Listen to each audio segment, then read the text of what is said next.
Assalamualaikum warahmatullahi wabarakatuh. Bismillahirrahmanirrahim.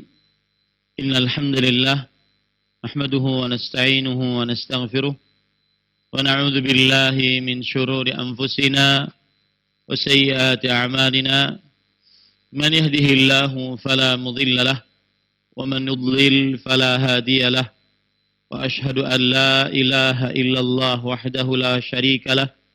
وأشهد أن محمدا عبده ورسوله يا أيها الذين آمنوا اتقوا الله حق تقاته ولا تموتن إلا وأنتم مسلمون يا أيها الناس اتقوا ربكم الذي خلقكم من نفس واحدة وخلق منها زوجها وبث منهما رجالا كثيرا ونساء واتقوا الله الذي تساءلون به والأرحام إن الله كان عليكم رقيبا يا أيها الذين آمنوا اتقوا الله وقولوا قولا سديدا يصلح لكم أعمالكم ويغفر لكم ذنوبكم ومن يطع الله ورسوله فقد فاز فوزا عظيما أما بعد فإن أصدق الحديث كتاب الله وأحسن الهدي هدي محمد صلى الله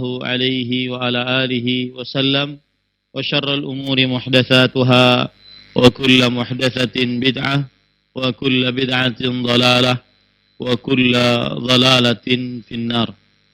Alhamdulillah, kita bersyukur pada Allah Subhanahu wa taala pada hari ini, hari Rabu pagi menjelang siang 25 Jumadil Akhir 1441 Hijriah. Kita dimudahkan oleh Allah Subhanahu wa taala untuk kembali duduk bersama di Masjid Imam Syafi'i Banjarmasin, Kalimantan Selatan dalam sebuah kajian rutin setiap Rabu pagi membaca kitab Rasailu Tahummul Mar'ah Al-Muslimah, risalah penting untuk wanita muslimah, yang ditulis oleh Fadilatul Syekh Al-Allamah Profesor Dr. Abdul Razak bin Abdul Muhsin Al-Badr Hafizahumallahu Ta'ala. Salawat dan salam semoga selalu Allah berikan kepada Nabi kita Muhammad sallallahu alaihi wa ala alihi wasallam, pada keluarga beliau, para sahabat, serta orang-orang yang mengikuti beliau sampai hari kiamat kelak. Dengan nama-nama Allah yang husna dan sifat-sifatnya yang ulia, kita berdoa, Allahumma inna nas'aluka ilman nafi'an wa rizqan tayyiban wa amalan mutaqabbala. Allahumma inna na'udzubika min ilmin la yanfa' wa min qalbin la yakhsha' wa min nafsin la tashba' wa min du'ain la yusma'. Wahai Allah, sesungguhnya kami mohon kepada Engkau ilmu yang bermanfaat, rezeki yang baik, dan amal yang diterima. Kami berlindung denganmu dari ilmu yang tidak bermanfaat, dari hati yang tidak khusyuk, dari jiwa yang tidak dikabulkan, dan dari jiwa yang tidak puas, dan dari doa yang tidak dikabulkan. Allahumma amin. Ahibati hafizakumullah, Bapak Ibu, saudara-saudari, terutama yang hadir di Majlis Imam Syafi'i, ibu-ibu saudari-saudari muslimah, dan pendengar Radio Roja, pemirsa Roja TV, dan seluruh kaum muslimin yang mengikuti kajian ini. Pada kesempatan kali ini kita ingin membahas bab yang baru, dan ini adalah pertemuan yang keempat dalam risalah yang kedua, yaitu Mau'izatun Nisa, risalah yang kedua dari kitab Rasail Tahummul Mar'ah Muslimah, nasihat wanita. Dan pada pertemuan sebelumnya kita sudah membahas bab yang pertama, yaitu usulun azimah, pokok-pokok penting dalam kehidupan seorang wanita muslimah. Dan pokok-pokok tersebut adalah seorang wanita muslimah hendaknya meyakini seyakin-yakinnya bahwa sebaik-baik hukum adalah hukum yang dibuat oleh Allah Subhanahu wa taala. Kemudian yang kedua, pokok penting dalam kehidupan seorang wanita muslimah adalah bahwa kebahagiaan sangat erat kaitannya dengan ketaatan kepada Allah Subhanahu wa taala. Yang ketiga, yaitu seorang wanita muslimah harus meyakini bahwa ia memiliki musuh-musuh yang banyak, baik dari syaitan ataupun dari manusia. Yang keempat, bahwa dia harus meyakini betul segala macam kebaikan berada di tangan Allah Subhanahu wa taala. Maka jangan sampai lepas dia selalu memohon kepada Allah Subhanahu wa taala. Kemudian yang kelima, yaitu seorang wanita muslimah harus meyakini bahwa yang paling mulia di sisi Allah Subhanahu wa taala adalah yang paling bertakwa. Yang keenam, yaitu seorang wanita muslimah harus meyakini baik-baik seluruh syariat Allah Subhanahu wa taala adalah syariat yang berkaitan dengan perempuan sama dengan syariat yang berkaitan dengan agama. Maka seluruh syariat Allah penuh dengan kebijaksanaan dan syariat Allah penuh dengan kerapian dan juga keadilan. Itulah 6 pokok penting bagi seorang wanita muslimah untuk dia selalu pegang dalam mengarungi kehidupan saat dia menghadapi berbagai macam problematika hidup di dunia ini. Nah, ini adalah pertemuan yang keempat. Kita membahas bab yang kedua, yaitu penulis mengatakan Hidayatul Qur'ani lil mar'atil muslimah. Petunjuk-petunjuk Al-Quran untuk wanita muslimah. Makna dari bab ini adalah nantinya penulis Syekh Al-Allama Profesor Dr. Abdul Razak bin Abdul Muhsin Al-Badr hafizahumullah ta'ala akan menjelaskan beberapa petunjuk Al-Quran yang Al-Quran berikan kepada wanita-wanita muslimah, yang dengannya apabila seorang wanita muslimah mengerjakan petunjuk-petunjuk tersebut, maka hidupnya akan berbahagia di dunia sebelum akhirat. Kita baca apa yang disebutkan oleh penulis. Innal Qur'an al-Karima kitabullahi jalla wa ala al-munazzalu linnasi hidayatan wa rahmatan huwa kitabus sa'adati wal haqiqiyati wal falahi fid dunya wal akhirah. Sesungguhnya Al-Qur'anul Karim adalah kitab Allah Subhanahu wa taala yang diturunkan untuk manusia sebagai petunjuk dan sebagai rahmat. Ia adalah kitab membawa kebahagiaan yang sebenarnya, keberuntungan di dunia dan di akhirat. Jadi maksud dari apa yang disebutkan oleh penulis di sini adalah bahwa Al-Quran bukan hanya kitab bacaan yang dengan membacanya kita dapat pahala, tidak. Al-Quran juga kitab petunjuk yang di dalamnya terdapat hukum-hukum. Apabila kita mengerjakannya, maka kita akan mendapatkan as-sa'adah al-haqiqiyah, kebahagiaan yang hakiki, wal falah di dunia wal akhirah, dan keberuntungan di dunia dan di akhirat. Makanya orang yang paling bahagia di dunia ini, yang paling besar petunjuknya dari Allah Subhanahu wa taala di dunia ini adalah orang yang paling dekat dengan Al-Quran. Ingat sekali lagi, bukan hanya sekedar membaca atau menghafalnya, tapi yang paling utama juga adalah mempelajarinya. Sebagaimana perkataan seorang tabi'i, Al-Fudail bin Iyad rahimahullahu ta'ala, Inna Allaha anzala al-Qur'ana liyu'mala bih, fattakhadha an-nasu qira'atahu amala. Sesungguhnya Allah Subhanahu wa ta'ala menurunkan Al-Quran agar diamalkan. Tetapi manusia menjadikan bacaannya sebagai amalan. Sebenarnya Al-Quran itu diturunkan untuk dibaca, dipahami, lalu diamalkan. Tapi yang terjadi pada manusia adalah menjadikan bacaannya saja sebagai amalan. Tidak sampai kepada memahaminya, apalagi sampai mengamalkannya. Ini keliru. Hanya saya berpesan kepada para orang tua, ibu-ibu, saudari-saudari muslimah, boleh Anda berharap dan bercita-cita anak Anda penghafal Al-Quran. Tapi yang lebih utama adalah bagaimana anak Anda memahami Al-Quran dan kemudian mengamalkannya. Memahami Al-Quran, kemudian mengamalkannya.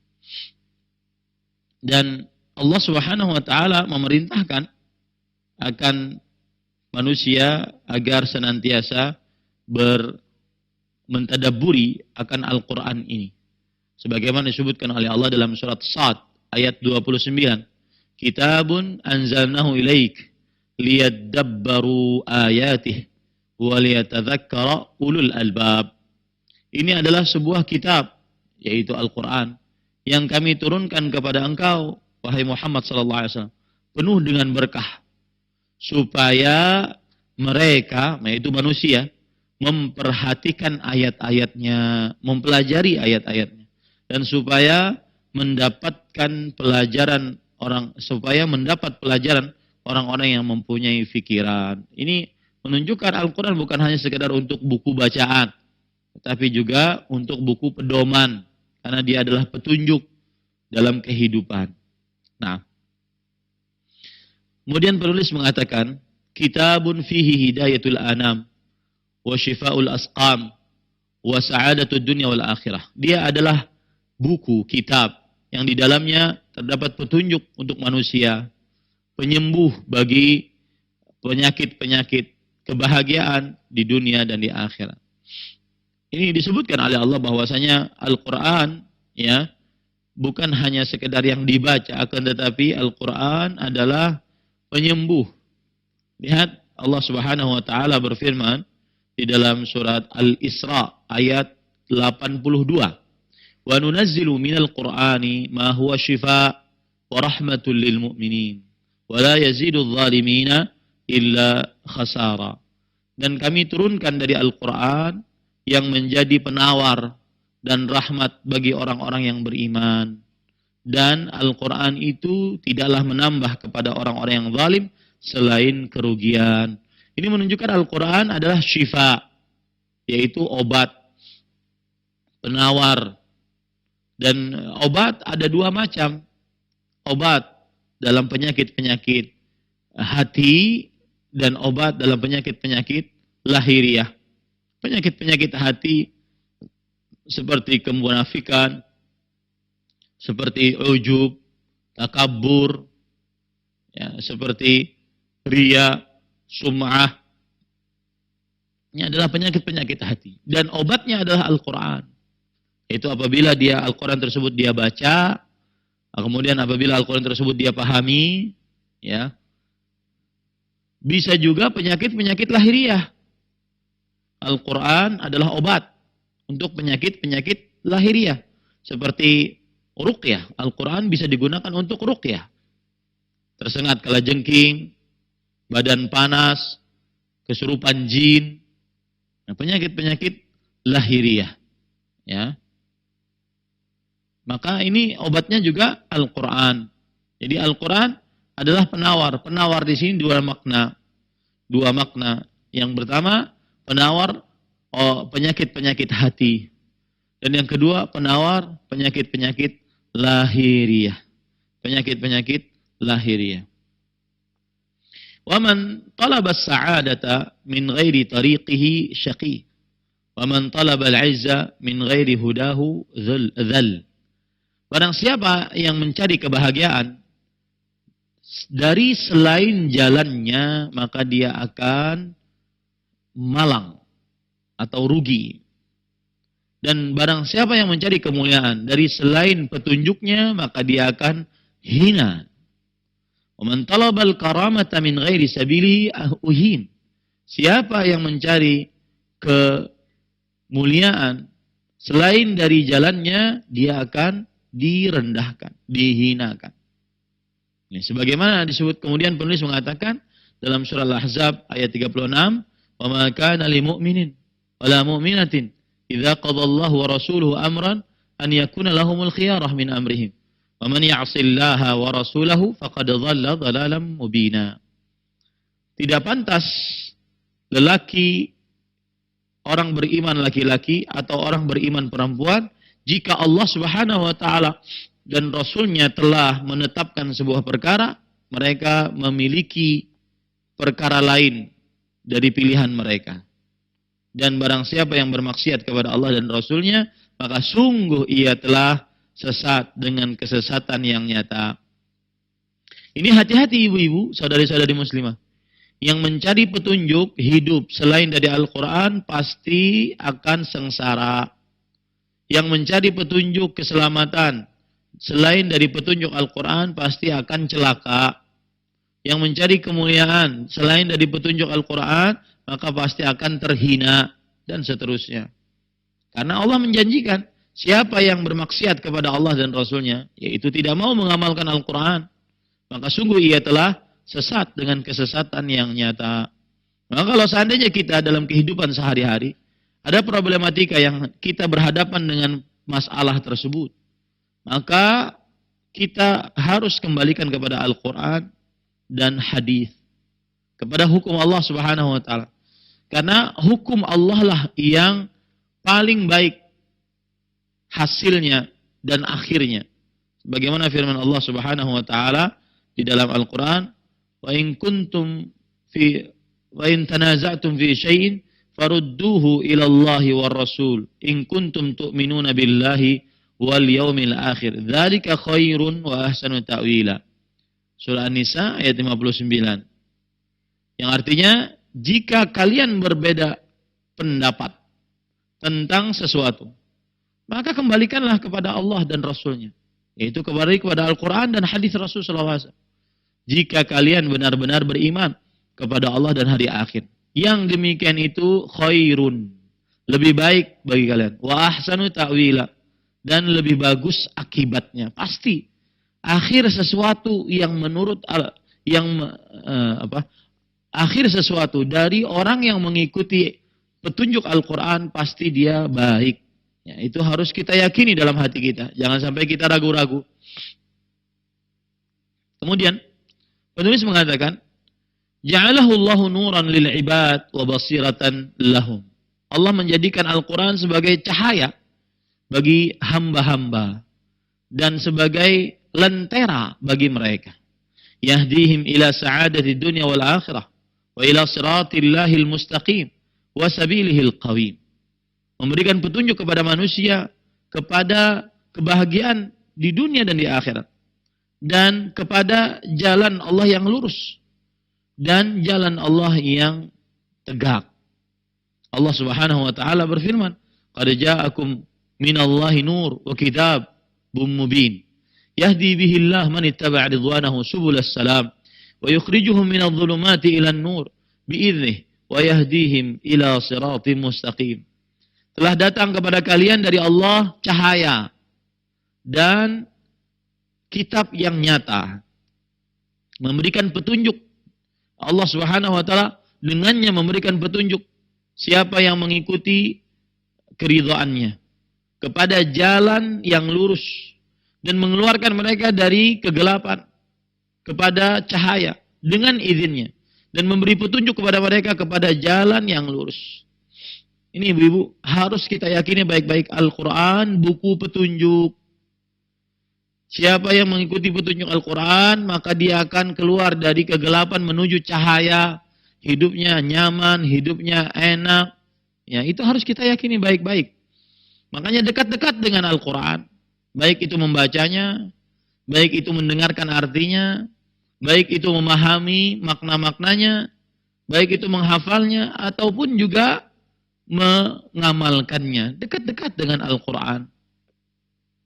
Ya, jadi semua yang disebutkan oleh Syekh tadi adalah ingin meyakinkan kepada kita bahwasanya Al-Quran adalah cahaya dari Allah yang dengannya Allah Subhanahu wa taala memberikan kepada jalan yang lurus. Yang dengannya Allah Subhanahu wa taala mengeluarkan manusia dari kegelapan kepada cahaya. Ya. Dan dari petunjuk dan memberikan petunjuk kepada jalan yang lurus. Itu harus kita yakini. wahai saudari-saudariku muslimah. Kemudian penulis mengatakan wa hadhihi waqfah ma'a ba'dhi hidayatil Qur'an al-mukhtassati bil mar'atil muslimah. Ini adalah beberapa poin dari sebagian petunjuk-petunjuk Al-Qur'an yang khusus untuk wanita muslimah. Wallati idza akhadhat biha al-mar'atu wastamsakat biha sa'idat fi dunyaha wa ukhraha. Yang mana jika seorang wanita muslimah berpegang teguh dengannya, maka dia akan niscaya, dia akan bahagia dunia akhirat. Wa tahaqqaqa laha 'izzuha wa falahuha. Dan akan terrealisasi kemuliaannya, kebahagiaannya. Wa in tarakatha wa takhallat anha halakat wa ahlakat. Ini bahaya. Enggak ada pilihan yang kedua, yang ketiga.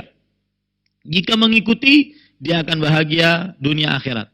Jika dia meninggalkan petunjuk tersebut, maka dia melepaskan diri dari petunjuk tersebut, dia akan binasa. Dan lebih parah lagi, dia akan membinasakan.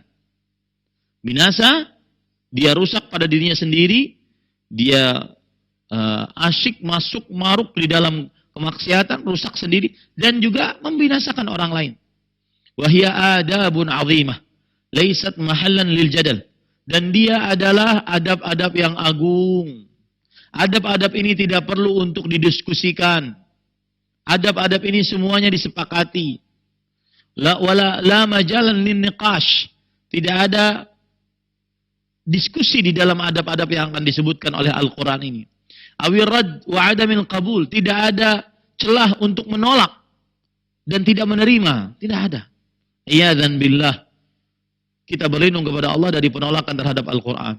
Wa man ta'rada alaihi wa man tu'radu alaihi ayatul Quran wa hidayatu kalamir rahman thumma yatawaqqafu fi qabuliha aw yataraddadu fil istijabati laha fama hadza bisabilil mu'minin.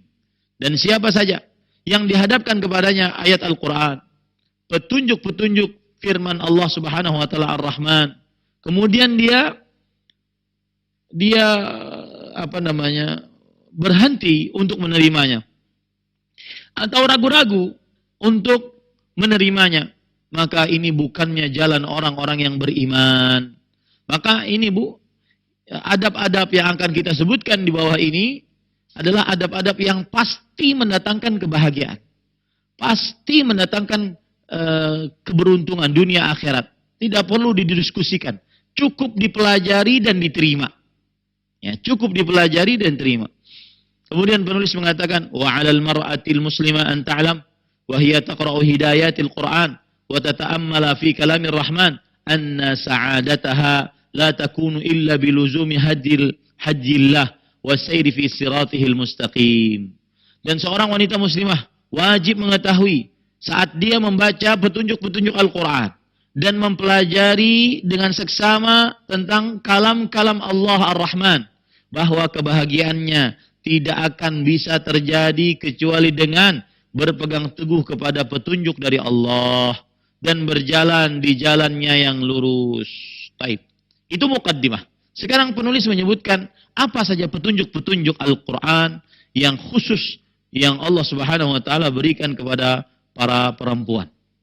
Penulis rahimahullahu taala, hafizahullahu taala berkata, "Famin a'zami hidayatil Qur'an lil mar'ati wa ajalliha amrul mar'ati bil inayati bi ibadatillah wa an yakuna dhalika a'zama matlubin laha wa ajalla maqsudin wa aqimna as-salah wa atina az-zakah wa ati'na Allah wa rasulah innama yuridu Allah liyudhhiba 'ankum ar-rijsa ahlal bait wa yutahhirakum tathira." Petunjuk Al-Quran yang paling agung untuk perempuan dan paling istimewa adalah perintah Al-Quran kepada perempuan untuk senantiasa selalu memperhatikan ibadah kepada Allah. Terutama ibu-ibu yang di rumahan, ibu rumah tangga. Dan ini saya tidak mencela, ibu rumah tangga itu istimewa.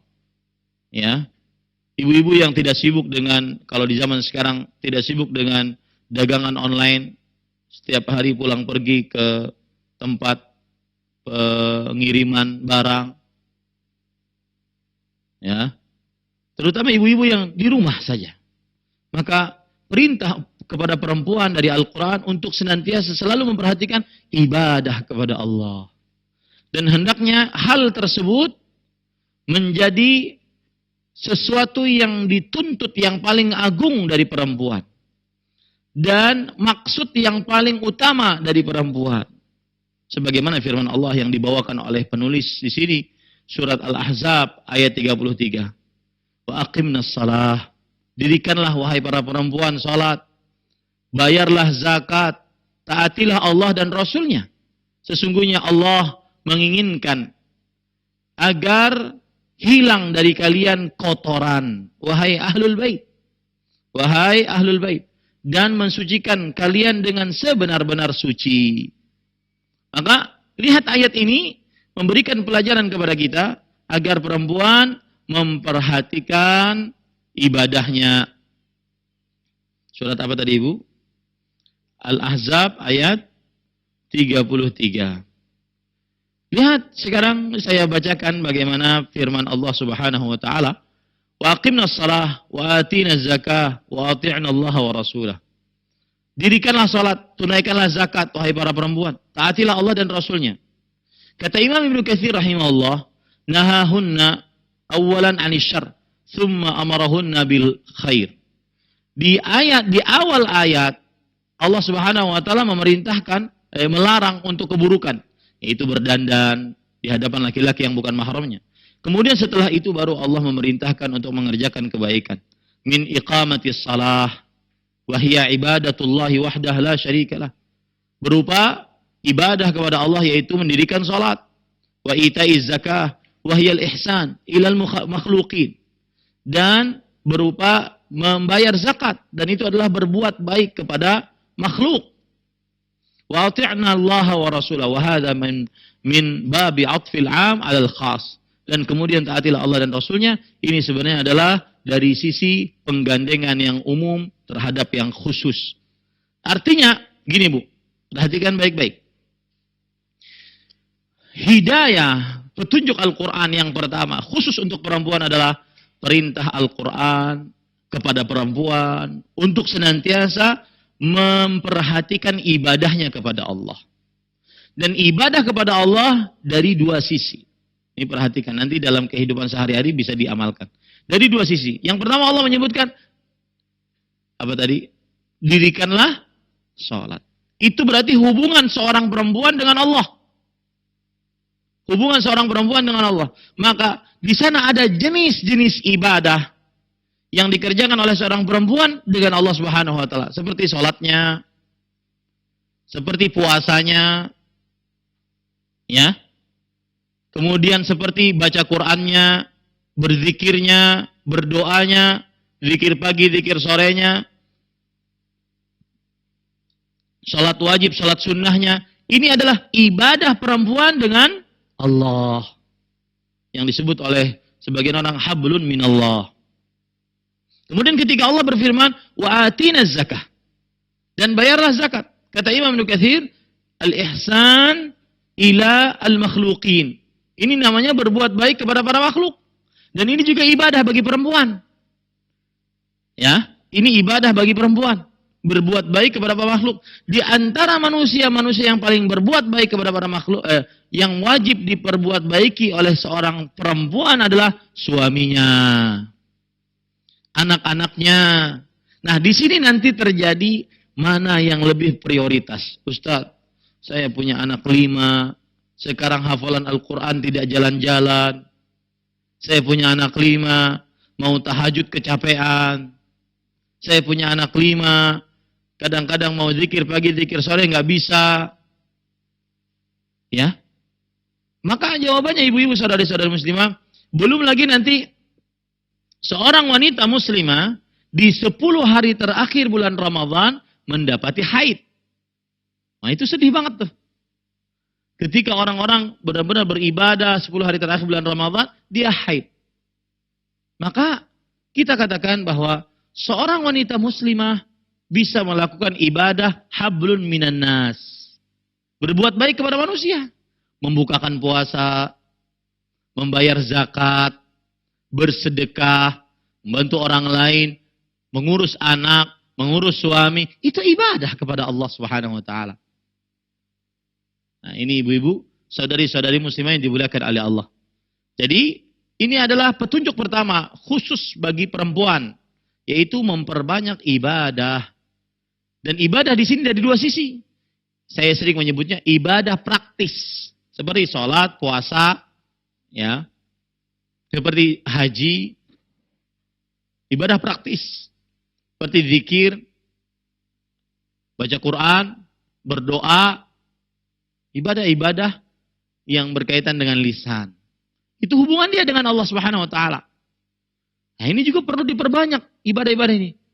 Puasa sunnah, puasa wajib, puasa sunnah. Kemudian baca Quran, berzikir, menghafal Quran. Ini perlu diperbanyak. Seperti yang dilakukan oleh Maryam alaihissalam.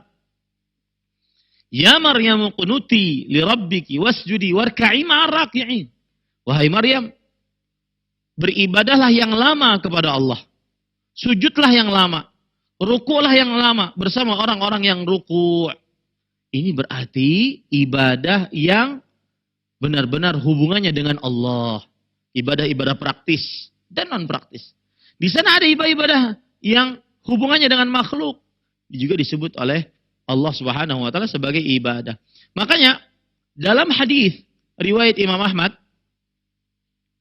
Rasulullah SAW bersabda, ini perhatikan perempuan yang sering mengeluh, Ustaz, saya tidak bisa lagi sekarang baca Quran, anak sudah banyak.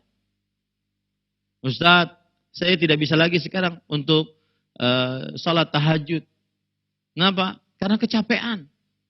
Maka lihat hadis riwayat Imam Ahmad, "Idza shallatil mar'atu khamsaha wa shamat syahraha wa hasanat farjaha wa ata'at bahlaha, qila laha udkhul jannah min haitsu abwabil jannati syi'ti." Yang artinya, jika seorang wanita salat 5 waktu, berarti hubungan dengan Allah, ibadah praktis. Puasa pada bulan Ramadan, hubungan dengan Allah, ibadah praktis. Menjaga kemaluannya, kesuciannya, kemuliaannya, kehormatannya, itu ibadah. Menjaga agar tidak terlihat auratnya, menjaga agar tidak terlihat perhiasan kecantikannya, menjaga agar tidak tercium bau wanginya, itu ibadah kepada Allah. Dan taat kepada suaminya, itu ibadah kepada Allah Subhanahu wa taala. Nah, ini ibu-ibu, saudari-saudari muslimah yang dimuliakan oleh Allah. Ustaz, saya di bulan Ramadan kan dianjurkan untuk banyak baca Al-Quran. Akan tetapi dalam bulan Ramadan orang di rumah banyak. Maka saya harus ke pasar. Saya harus masak. Sebelum berbuka puasa kan waktu mustajab untuk berdoa. Saya harus masak, saya harus ini. Maka itu ibadah kepada Allah Subhanahu wa taala. Kenapa? Karena ata'at ba'laha, yaitu mentaati suaminya. Dia mengurus suaminya. Bahkan lihat Nabi Muhammad sallallahu alaihi wasallam pernah ditanya, ayyun nisa'i khair? Wanita mana yang paling baik? Wanita mana yang paling baik? Maka Nabi Muhammad sallallahu alaihi wasallam bersabda dalam hadis riwayat Imam Ahmad, Imam An-Nasai maksud saya, allati tasurruhu idza nazar. Wanita yang paling baik adalah seorang istri yang membahagiakan suaminya jika suami melihatnya. Jadi berpenampilan yang baik, yang indah di hadapan suami, itu adalah ibadah bagi seorang perempuan. Allati tasurruhu idza nazar wa tuti'uhu idza amar. Mentaati suami jika ia perintahkan. Wala tukhalifuhu fi nafsiha wa maliha bima yakrah. Dan tidak menyelisihi suami dalam harga diri suami dan harta suami dengan sesuatu yang dibenci oleh suami. Ini ibadah kepada Allah Subhanahu wa taala. Nah, jadi setelah ini ibu-ibu, saudari-saudari muslimah yang dimuliakan oleh Allah Subhanahu wa taala, jangan sedih ya, dan jangan bingung untuk mengerjakan mana yang lebih prioritas. Saat kita bisa benar-benar berhubungan dengan Allah, dengan ibadah-ibadah praktis, kerjakan. Tapi saat kita mungkin terhalang dengan haid, nifas, maka kita bisa beribadah dengan ibadah-ibadah non praktis. Ya. Yang jelas, seorang perempuan sangat-sangat dianjurkan untuk memperbanyak ibadah kepada Allah Subhanahu wa taala. Bahkan ada hadis yang lain lagi. Nih, kalau saya tambahin dalil itu berarti saya belum puas. Ada hadis yang lain lagi, yaitu hadis dari bibinya Husain bin Mihsan, bahwa Rasulullah Shallallahu Alaihi Wasallam pernah bertemu dengan bibinya Husain bin Mihsan, ini seorang perempuan. Lalu Rasulullah Shallallahu Alaihi Wasallam bertanya, "Idza tuba'lin, wahai kamu perempuan, kamu punya suami?" Maka sang bibi menjawab, "Na'am ya Rasulullah." Iya wahai Rasulullah, saya punya suami. Kemudian Rasulullah SAW bertanya lagi kepada perempuan tersebut, "Aina anti minhu?" Bagaimana sikapmu terhadap suamimu? Itu Bu, pesan pertama selalu ada dalam benak kita sebagai seorang istri. Bagaimana sikap saya kepada suami saya? Kemudian perempuan tersebut menjawab, "Ma'aluhu illa ma'ajaztu an." Aku tidak pernah meremehkan untuk melayaninya, kecuali yang aku sudah tidak sanggup lagi. Lihat di sini, Bu. Melayani suami itu ibadah kepada Allah. Melayani suami itu ibadah kepada Allah Subhanahu wa taala. Kemudian Rasulullah SAW berpesan kepada perempuan tersebut, "Unduri aina anti minhu, fa innama huwa jannatuki wa naruki." Perhatikanlah bagaimana kedudukanmu di hadapan suamimu. Artinya, bagaimana perasaan suamimu terhadapmu? Relakah? Senangkah? Marahkah? Ya, maka sesungguhnya ia adalah surgamu atau nerakamu. Tidak ada yang bisa memasukkan seseorang ke dalam surga kecuali dengan amal ibadah. Ini menunjukkan mengurus suami adalah amal ibadah yang paling agung bagi seorang perempuan yang sudah menikah. Ya, bisa dimaklumi ini ibu-ibu, saudari-saudari muslimah yang dimuliakan oleh Allah. Maka setelah ini tidak bingung lagi kita mana yang skala prioritas yang mana yang kita harus kerjakan. Tetapi intinya petunjuk Al-Quran bagi perempuan yang pertama adalah agar perempuan senantiasa al-inayah bil ibadah. Memperhatikan selalu ibadah kepada Allah Subhanahu wa taala. Seperti yang saya ungkap tadi bahwa kadang-kadang perempuan di rumah kan dia kerja untuk mengurus rumah tangga suami dan mengurus anak-anak. Jika dia mempunyai lapangan waktu, maka dia bisa menambah dengan bacaan Al-Quran, dengan sholat-sholat sunnah. Jadi jangan malas. Ya, jangan malas menjadi seorang perempuan yang ahli ibadah kepada Allah Subhanahu wa taala. Bolehlah mungkin wajah kita tidak secantik si fulanah, tetapi kalau bersaing di dalam membaca Al-Quran ataupun membaca hadis Rasul sallallahu alaihi wasallam ataupun hafalan Al-Quran, hafalan zikir, maka bolehlah. Ini sudah mungkin ditakdirkan oleh Allah Subhanahu wa taala kurang bagus wajahnya, tetapi malah ibadahnya juga kurang bagus. Jangan sampai seperti itu.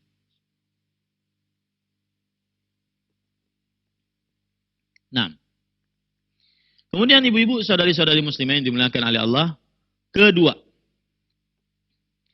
wa min hidayatil Qur'anil mar'ah.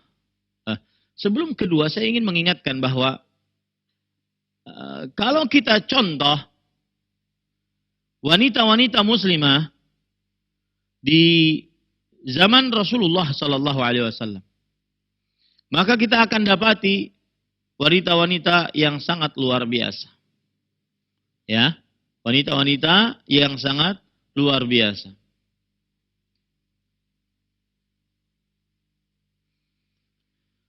Yang sangat erat kaitannya dengan ibadah kepada Allah Subhanahu wa taala. Seperti misalkan Khadijah radhiyallahu anha yang sangat pintar mengurus suaminya. Saat Rasul sallallahu alaihi wasallam mendapatkan wahyu pertama, beliau gemetaran karena khawatir bahwa yang datang tersebut bukan Jibril. Kemudian beliau minta diselimuti. Khadijah radhiyallahu anha, beliau tidak gelagapan. Beliau tenang, mengerjakan apa yang diminta.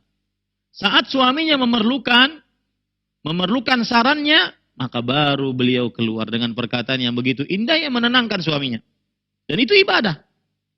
Beliau mengatakan, Nabi Muhammad SAW bersabda, Inni khasyitu ala nafsi. Aku takut. Takut pada diriku. Jangan-jangan itu bukan Jibril alaihissalam. Maka Khadijah radhiyallahu anha berkata, Wallah la yukhzikallahu abada. Innaka latasilur rahim. Wa taksibul ma'dum. Wa tu'inu ala nawaibil haq. Demi Allah, Allah tidak akan menghinakanmu selamanya, wahai suamiku. Engkau menyambung hubungan rahim. Engkau memberikan orang yang tidak punya.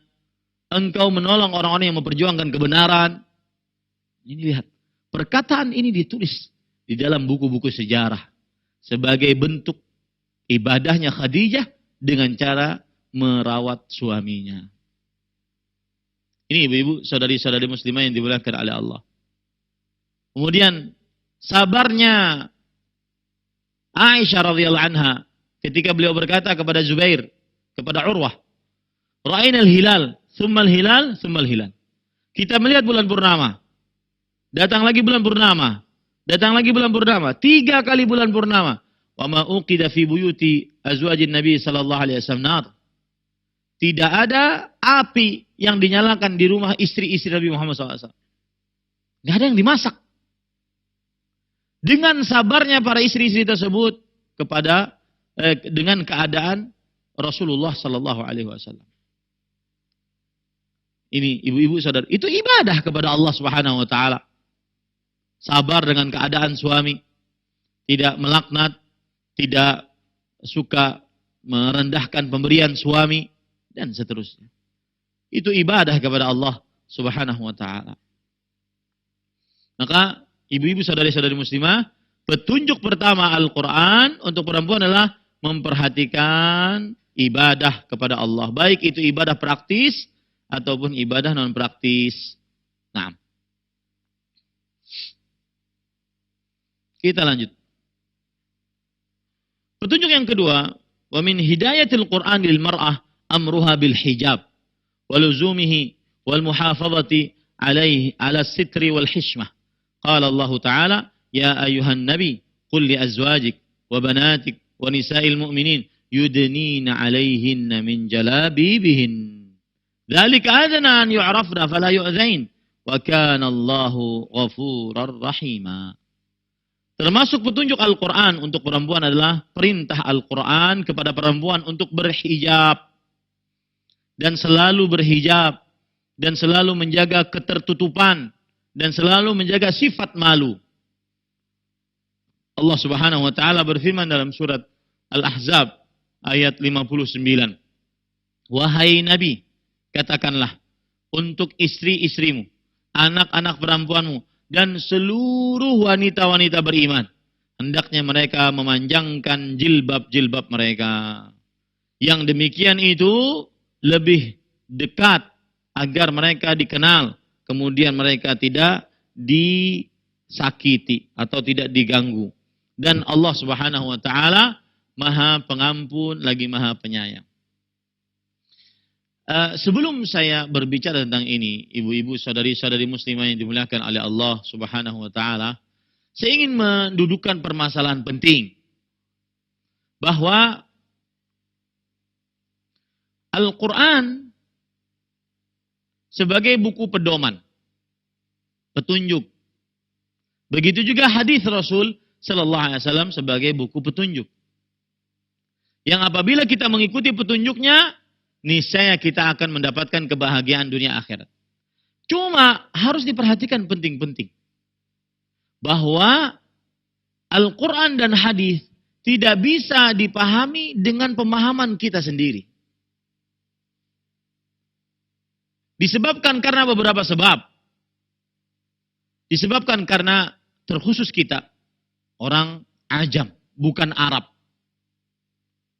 Kemudian jangankan orang Ajam, bukan Arab. Orang Arab saja kadang-kadang belum paham betul apa yang dimaksudkan dari Al-Quran tersebut.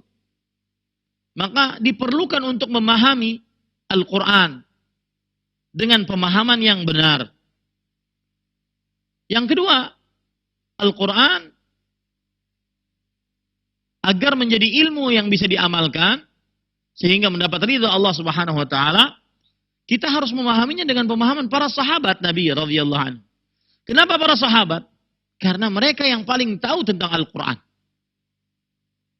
Ayat ini turun dalam kejadian ini. Ayat ini turun maksudnya ini. Hadis ini keluar karena kejadiannya ini. Maksudnya ini. Dan karena mereka orang-orang yang fasih berbahasa Arab. Karena Al-Quran turun dengan bahasa mereka. Yang ketiga, Al-Quran dipahami dengan para sahabat dan dipahami oleh para sahabat dan hadis dipahami oleh para sahabat karena mereka langsung belajar Al-Quran dan hadis tersebut dari Rasulullah Sallallahu Alaihi Wasallam. Kemudian yang keempat, apabila para sahabat Nabi radhiyallahu anhu keliru dalam mengamalkan Al-Quran dan mengamalkan hadis-hadis Rasul, maka akan ada koreksian dari 7 petala langit dari Allah Subhanahu wa taala. Bahwa apa yang diamalkan keliru dan itu tidak didapati kecuali di zamannya para sahabat. Makanya Al-Quran dan hadis memang 2 petunjuk yang kalau kita amalkan akan benar-benar mendatangkan kebahagiaan dunia akhirat. Tetapi ingat, Al-Quran harus dibaca dan dipahami dengan pemahaman para sahabat. Kemudian selanjutnya, para sahabat Nabi, dari mulai kaum muhajirin dan kaum ansar, mereka diridhai oleh Allah Subhanahu wa taala.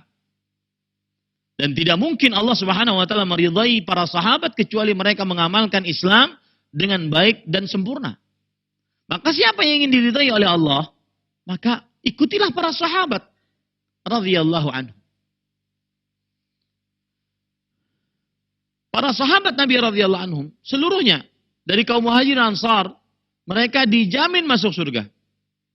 Tidak mungkin Allah Subhanahu wa taala menjamin mereka masuk ke dalam surga kecuali dengan mereka mengamalkan Al-Quran dan hadis dengan baik dan sempurna. Maka siapa yang ingin memahami Al-Quran dan hadis dengan baik dan sempurna, mengamalkan Al-Quran dan hadis dengan baik dan sempurna, ikutilah para sahabat Nabi radhiyallahu anhu. Ini perkara sangat penting. Karena ini metodologi beragama. Ini yang disebut dengan manhaj. Pemahaman dalam beragama. Bahwa kita mengamalkan Al-Quran dan hadis dan pengamalan tersebut berdasarkan pemahaman para sahabat. Agar pemahamannya benar. Karena ada orang yang bersandar kepada Al-Quran dan hadis. Al-Qurannya tidak salah, hadisnya tidak salah, tetapi pemahaman yang menyimpang. Akhirnya menghasilkan pemahaman yang menyimpang. Termasuk di dalamnya masalah hijab ini.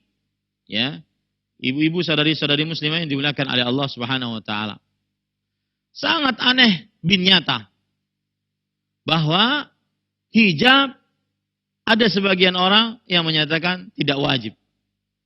Bahkan ada sebagian orang yang ahli agama, dianggap ahli agama, masih ragu-ragu. Menyatakan hijab antara wajib dan tidak wajib. Ini aneh. Ya. Ibu-ibu, saudari-saudari muslimah yang dimuliakan oleh Allah Subhanahu wa taala. Maka meskipun kita beberapa kali di majelis ini berbicara tentang hijab, dan penulis mengatakan amruha bil hijab. Perintah Al-Quran terhadap perempuan untuk berhijab. Dan menjaga ketertutupan. Dan selalu menjaga sifat malu. Maka pada kesempatan kali ini kita ingin menjelaskan kembali apa itu hijab. Ya, apa itu hijab? Dan kemudian apa hukum berhijab. Sehingga tidak ada lagi orang-orang yang bukan agama, tetapi dia masyhur di negeri ini berbicara tentang hukum Allah. dan dibiarkan. Ya, berbicara tentang hukum Allah dan keliru lalu dibiarkan lagi. Dan seperti yang sudah saya ungkapkan tadi bahwa berbicara tentang hijab yang paling utama adalah membicarakannya melalui pemahaman para sahabat radhiyallahu anhu. Bukan melalui pemahaman manusia-manusia biasa. Karena kata hijab adalah lafal syar'i. Lafal yang ada dalam syariat Islam. Tidak boleh sembarangan memahami hijab tersebut.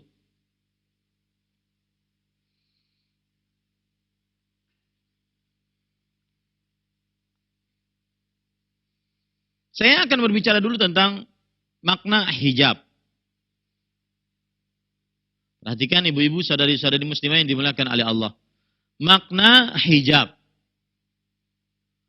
Kalau kita perhatikan, al-hijabu lughatan. Hijab secara etimologi, secara bahasa. Dari kata-kata al-hajbu atau al-hijabu. Yang maknanya adalah al-man'u minal wusul. Dilarang dari sampai. Dilarang dari sampai. Itu makna hijab. Ketika orang Arab mengatakan hajabahu ay mana'ahu. Maksudnya orang tersebut membuat hijab. Maksudnya orang tersebut membuat penahan agar tidak sampai. Karena arti hijab secara bahasa menahan sehingga tidak sampai. Menahan sehingga tidak sampai.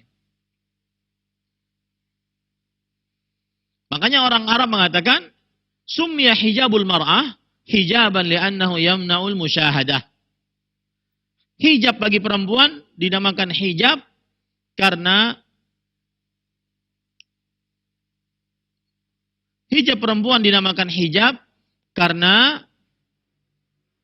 melarang, menahan dari melihat kepada perempuan tersebut.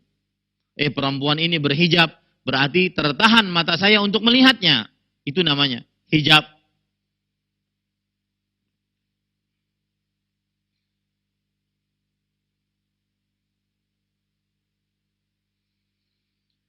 Kata hijab diambil juga darinya adalah al-hajib. Al-hajib dari kepala karena dia seperti dua hajibain. Ini alis. Alis menutup mata. Makanya alis disebut dengan hajib dalam bahasa Arab. Alis menutup mata, maka alis disebut hajib dalam bahasa Arab. Hajib, hajibain. Dua hajib. Karena menutup mata atau menahan mata dari kotoran-kotoran dari atas. Baik. Adapun makna secara terminologi syar'i, hijab adalah, perhatikan baik-baik, disebutkan pengertiannya oleh para ulama rahimahumullahu ta'ala.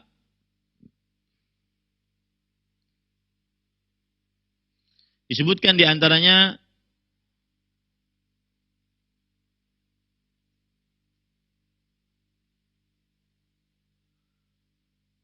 huwa satirun yasturul jisma fala yashif wala yasif.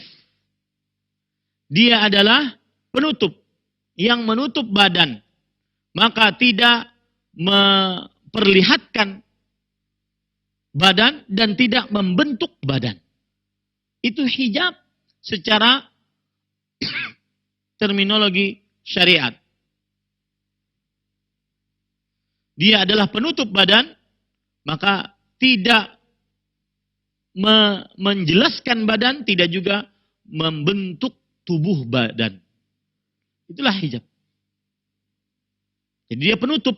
Yang dengan penutup tersebut, maka tidak jelas badannya dan tidak terbentuk badannya. Ini makna terminologi yang pertama. Makna yang kedua adalah hajbul mar'ah al-muslimah min ghairil qawa'idi minan nisa' an anzarir rijal ghairil maharimi laha. Hijab menurut istilah syariat adalah terminologi penutup wanita muslimah yang bukan wanita-wanita yang menopause. Dari pandangan laki-laki yang bukan mahramnya. Hijab adalah penutup bagi wanita muslimah. Yang wanita muslimahnya bukan menopause. Dari pandangan laki-laki yang bukan mahramnya. Ini yang disebut dengan hijab secara terminologi syar'i. Maka kalau kita ingin contohkan potret-potret hijab, di antaranya adalah hijab bisa dengan dinding. Karena dinding menahan untuk sampai melihat perempuan tersebut. Sehingga tubuhnya tertutup, tidak menerawang, dan tidak membentuk tubuhnya. Oleh laki-laki yang bukan mahramnya. Atau horden yang tebal. Ini juga hijab. Hijab yang menahan dari sampainya pandangan kepada perempuan tersebut. Yang menahan. Akhirnya perempuan tersebut tertutup. Sehingga bentuk tubuhnya tidak membentuk, tidak terbentuk, dan juga tidak terlihat tubuhnya. Atau bisa juga hijab adalah pintu. Dan bisa juga hijab adalah penutup wajah.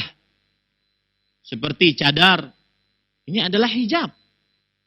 Karena dengan cadar tersebut tertutup pandangan laki-laki dari sampai melihat wajah perempuan tersebut. Sehingga tidak yashif wala yasif.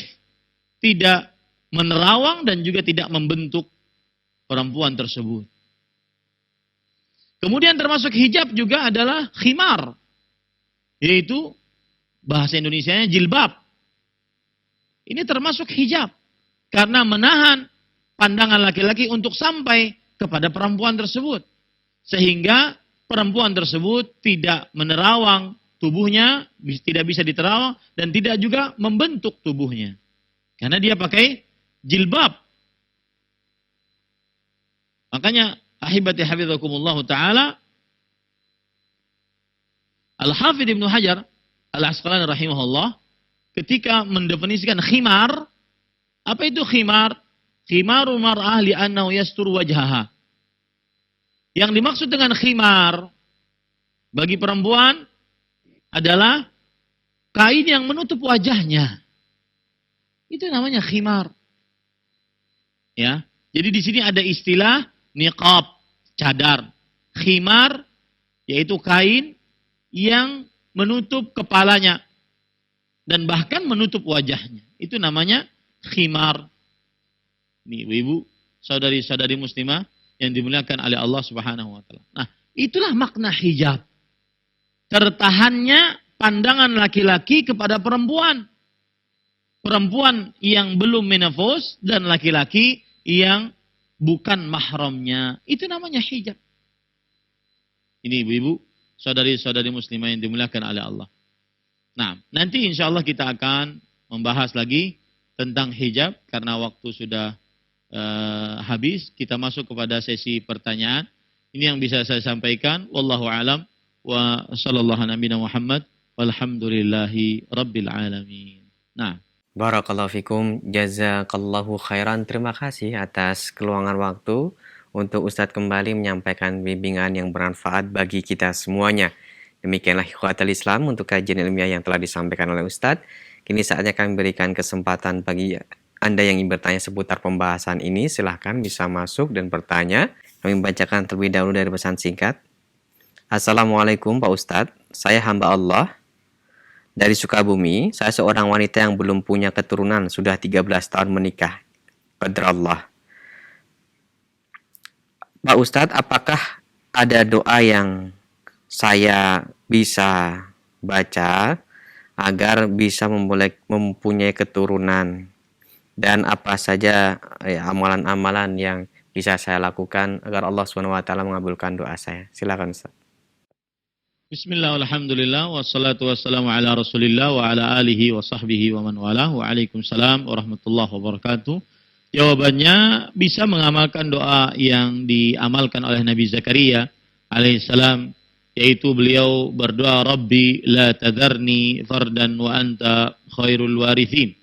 Ya Allah, janganlah jadikan aku sendirian, dan engkau ya Allah sebaik-baik pemberi ahli waris. Ini disebutkan oleh Allah dalam Quran surat Al-Anbiya ayat 89. Kemudian juga bisa berdoa sebagaimana yang dipakai oleh Nabi Ibrahim, Nabi Zakaria alaihissalam. Hunalika da'a Zakaria rabbah, qala rabbi habli min ladunka dzurriyyatan thayyibah. Di sana pada saat itulah Nabi Zakaria alaihissalam berdoa ya kepada Rabbnya dan mengucapkan doa, Rabbi habli min ladunka dzurriyyatan thayyibah innaka sami'ud du'a. Wahai Rabbku, berilah aku dari sisi engkau seorang anak yang baik. Sesungguhnya engkau maha pendengar doa. Surat Ali Imran ayat 38. Kemudian juga selain berdoa bisa banyak berzikir kepada Allah Subhanahu wa taala. Berzikir terutama istighfar, karena Allah Subhanahu wa taala berfirman menceritakan tentang Nabi Nuh alaihi salam. فَقُلْتُ اسْتَغْفِرُوا رَبَّكُمْ إِنَّهُ كَانَ غَفَّارًا يُرْسِلِ السَّمَاءَ عَلَيْكُمْ مِدْرَارًا وَيُمْدِدْكُمْ بِأَمْوَالٍ وَبَنِينَ وَيَجْعَلْ لَكُمْ جَنَّاتٍ وَيَجْعَلْ لَكُمْ أَنْهَارًا مَا لَكُمْ لَا تَرْجُونَ لِلَّهِ وَقَارًا. Yang artinya, dan aku berkata kepada kaumku, mohon ampunlah, istighfarlah kalian kepada Rabb kalian. Sesungguhnya Allah Maha Ghafur. Niscaya Allah akan menurunkan hujan kepada kalian dengan lebat dan membanyakkan harta dan anak-anak kalian. Maka perbanyaklah istighfar kepada Allah Subhanahu wa taala. Kemudian juga memperbanyak berdoa untuk minta anak, terutama di tempat-tempat mustajab atau di waktu-waktu mustajab. Dan salah satu tempat mustajab, dan ini sudah banyak yang mengamalkannya, yaitu berdoa di depan Ka'bah di Masjidil Haram agar diberikan anak oleh Allah Subhanahu wa taala. Maka saya berdoa dengan nama-nama Allah yang husna dan sifat-sifatnya yang mulia, semoga seluruh kaum muslimin yang belum dikaruniai anak, Allah Subhanahu wa taala berikan anak yang berkah untuknya. Rabbana la tadharna fardan wa anta khairul warithin. Wahai Rabb kami, janganlah jadikan kami sendirian, dan engkau adalah sebaik-baik pemberi ahli waris. Rabbi habli min ladunka dzurriyyatan thayyibah. Rabbana hab lana min ladunka dzurriyyatan thayyibah innaka sami'ud du'a.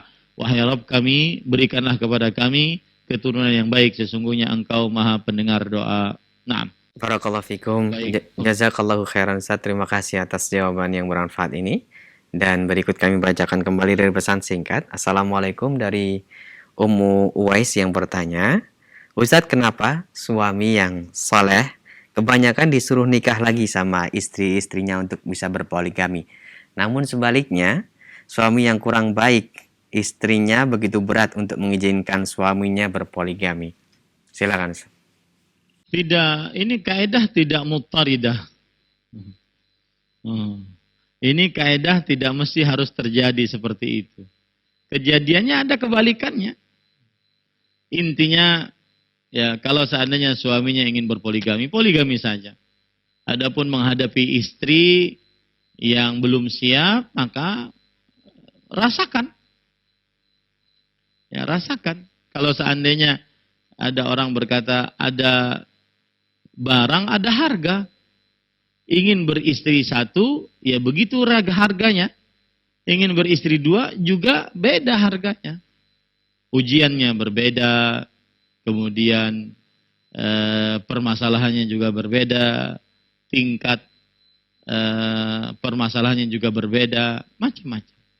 Dan yang jelas juga, poligami adalah syariat Allah, yang apabila dikerjakan dengan baik dan benar, maka lebih mendatangkan ketenangan, kecintaan, dan kasih sayang.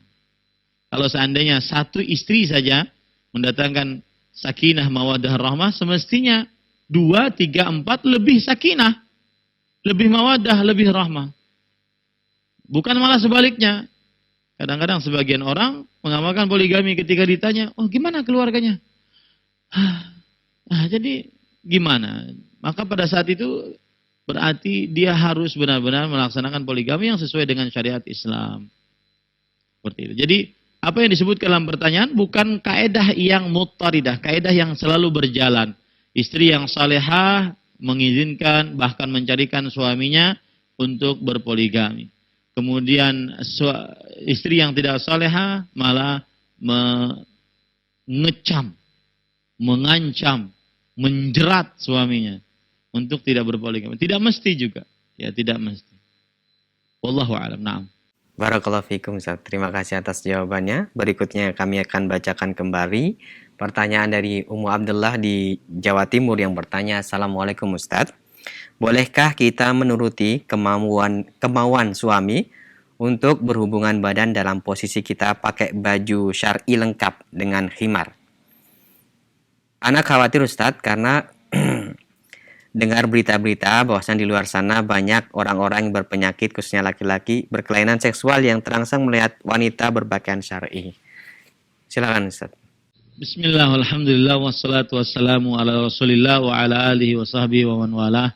An-nasu ajnas. Manusia itu macam-macam. Ada yang diperbolehkan untuk telanjang bulat, maunya pakai hijab lengkap. La haula wala quwata illa billah. Yang jelas saya hanya bisa menjawab dengan ayat Al-Quran, Nisa'ukum harthul lakum, fa'tu harthakum an-nasyid. Artinya, istri-istri kalian adalah lahan bercocok tanam untuk kalian. Maka datangi lahan cocok tanam kalian sekehendak kalian. Ya. Maka asal hukumnya dia mubah. Mau dia pakai cadar lengkap, ya, ataupun dia tidak pakai sama sekali, asal hukumnya dia mubah. Ya. Adapun ketakutan dia bahwa ada laki-laki yang suka melihat kepada perempuan-perempuan yang bercadar, maka mudah-mudahan tidak termasuk di dalamnya, karena mungkin suami menginginkan sesuatu yang lain atau yang semisalnya. Ya. Yang jelas hukumnya mubah. Mau yang sulit, maka silahkan dipersulit. Mau yang mudah, silahkan dipermudah. Mau yang gaya biasa, silahkan gaya biasa. Mau yang gaya tasumbalit salto, silahkan. Itu hak masing-masing. Ya. Wallahu a'lam. Naam.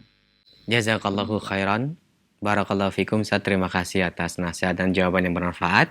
Berikutnya kami berikan kesempatan untuk penelpon yang pertama. Silahkan. Halo. Assalamualaikum. Waalaikumsalam. Dengan Ibu siapa? Di mana? Dengan Bulan dari Makassar, Ustaz. Silakan pertanyaannya langsung. Begini Ustaz, bagaimana dengan halo? Ya, silakan Ibu langsung pertanyaannya. Bagaimana dengan wanita yang bercadar pada saat misalnya pada saat berhaji, niatnya kan dimulai misalnya langsung ke Mekah. Jadi ihramnya dari di atas pesawat. Ya.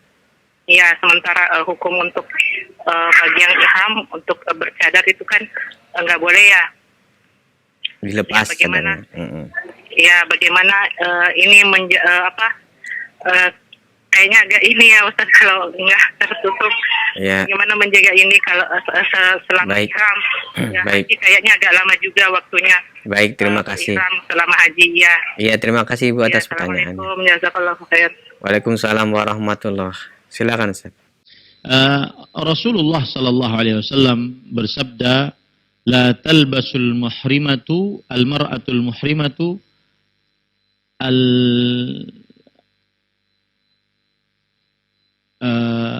an-niqab wal quffazain. Ai kama qala Nabi sallallahu alaihi wasallam. Seorang wanita yang muhrimah tidak boleh dia memakai cadar dan dua kaos tangan. Karena itu adalah hukum syar'i yang datang dari Allah Subhanahu wa taala. Nah, sekarang bagaimana wanita yang langsung dari Jakarta atau dari Indonesia, dia mengambil miqatnya di atas pesawat atau di pesawat, ya, tidak turun ke daratan. Seperti misalkan dari Indonesia langsung ke Mekah, karena mungkin mendapatkan kloter terakhir. Maka dia otomatis ihramnya di pesawat sejajar dengan Yalamlam, misalkan. Maka bagaimana caranya? Maka saya nasihatkan, dari mulai rumah dia tetap pakai cadar. Dari mulai rumah dia pakai cadar, sampai nanti pas bersejajar dengan miqat, baru dia berihram. Berihram itu dia meniatkan di dalam hati untuk berhaji atau berumrah. Baru setelah itu dia lepas cadarnya. Nah, melepas cadar pun, ya, boleh juga dia masih menutup wajah. Yang paling utama adalah dia tidak mengikat kain di atas wajahnya. Adapun kain tersebut, ya, dari atas ke bawah, maka ini berarti bukan mengikat. Ya, ini berarti bukan mengikat. Ibu-ibu, saudari-saudari muslimah yang dimuliakan Allah. Jadi, kalau dia pakai cadar pas sedang ihram, dia kan harus buka cadarnya. Kalau seandainya yang dilarang adalah mengikat kain di atas wajahnya. Adapun meletakkan kain dari atas kepala menutupi wajah tanpa diikat, maka ini diperbolehkan. Ya, maka ini diperbolehkan. Jadi durasi ibu membuka cadar tidak lama, karena yang wajib dikerjakan adalah dari mulai di atas, dia mulai berihram sejajar dengan Yalamlam. Itu pun juga masih bisa menutup. Kemudian ada jilbab yang dipakai oleh para perempuan yang bercadar, dan jilbabnya itu mempunyai tingkatan. Sehingga kalau dia buka cadarnya, tingkatan pertama dia tarik ke depan. Sehingga wajahnya tetap tertutup dengan kain, tapi tidak mengikat pada wajahnya. Nah, memang bagi perempuan yang biasa bercadar, sangat risih sekali apabila membuka cadarnya. Maka cara seperti itu bisa dia lakukan. Cara seperti itu bisa dilakukan. Ini saya beri contohnya gambarnya. Ya. Mohon di zoom. Ini gambarnya. Jadi perempuan tidak bercadar tetapi dia tertutup wajahnya. Perempuan tidak bercadar tetapi tertutup wajahnya. Nah, ini boleh dilakukan bagi perempuan yang berihram. Dia tidak bercadar tetapi tertutup wajahnya. Nah,